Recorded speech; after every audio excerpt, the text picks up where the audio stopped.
मुरादाबाद में बहुजन समाज पार्टी के ब्राह्मण सम्मेलन की विचार गोष्ठी में पार्टी के राष्ट्रीय महासचिव और राज्यसभा सांसद सतीश चंद्र मिश्रा ने योगी सरकार पर जमकर निशाना साधा।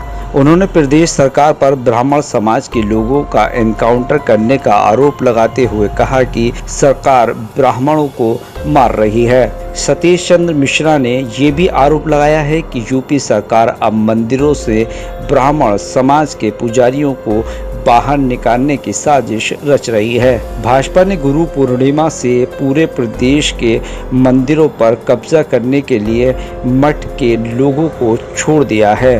उनसे कहा कि जहां जहां मंदिरों में ब्राह्मण समाज के पुजारी बैठे हैं वहां बैठ जाओ और धीरे धीरे उन्हें मंदिरों से बाहर निकाल दो।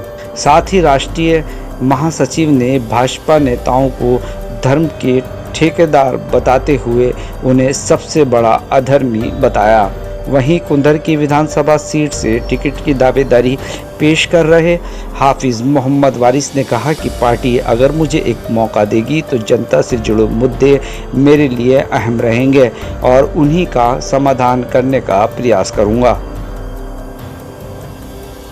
मुरादाबाद से अमृत विचार के लिए अब्दुल वाजिद की रिपोर्ट। प्रयागराज हो जहाँ पर अधिवक्ता तक को गोली से मार दिया ब्राह्मण समाज के, गोरखपुर में हो सीनियर अधिवक्ता और उनको ब्राह्मण समाज के थे गोलियों से उड़ा दिया क्योंकि वो एक बहुत ही मुखर अधिवक्ता थे और खुल के बात करने डरने दबने के काम नहीं करते थे। जिस तरीके से उन्होंने बुंदेलखंड में वहां पर एक व्यापारी को ब्राह्मण समाज का था गाड़ी के अंदर उसको गोली मार के मारने का काम किया और जब ये पहले कह दिया आत्महत्या, जब खुलासा हो गया तो कह दिया कि वो तो अधिकारी का तुम प्रदेश छोड़ के भाग जाओ और हमारी अपनी चिंता न करो, हम तुम्हारी देख रेख करेंगे।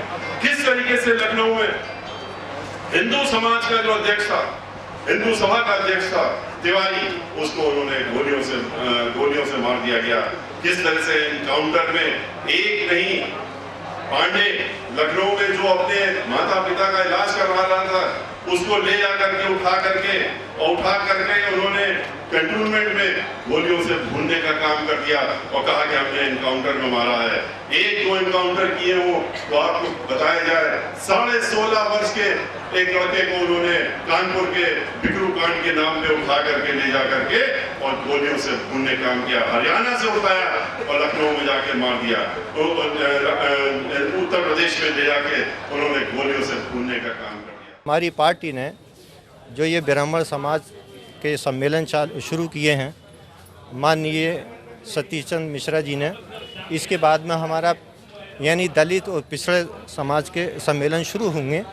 फिर उसके बाद ही तुरंत ही हमारा मुस्लिम समाज के सम्मेलन शुरू होंगे और हमें पूरा यकीन है कि मुस्लिम समाज पूरी यकीनी तौर पे वो अमन व अमान चाहता है, वो अमन व सुकून चाहता है, क्योंकि वो तमाम रोज़ी रोज़गार में तो पूरी तरह से हैं मगर वो अमन व अमान की सरकार चाहते हैं। और अमन व अमान की और सुकून की जो सरकार है वो हिंद कुमारी मायावती जी की सरकार है। उनकी सरकार में ना ही कोई दंगा फसाद होता, तमाम बिजनेसमैन, काश्तकार, मजदूर, तमाम तबका जितना भी है वो खुशहाल रहता है। इसीलिए खुशहाली की सरकार चाहते हैं और हमें पूरा यकीन है इंशाल्लाह फुल फ्लेज जो है फुल बहुमत से 2022 में बहन कुमारी मायावती की सरकार बिल्कुल 100 के 100% आएगी इंशाल्लाह।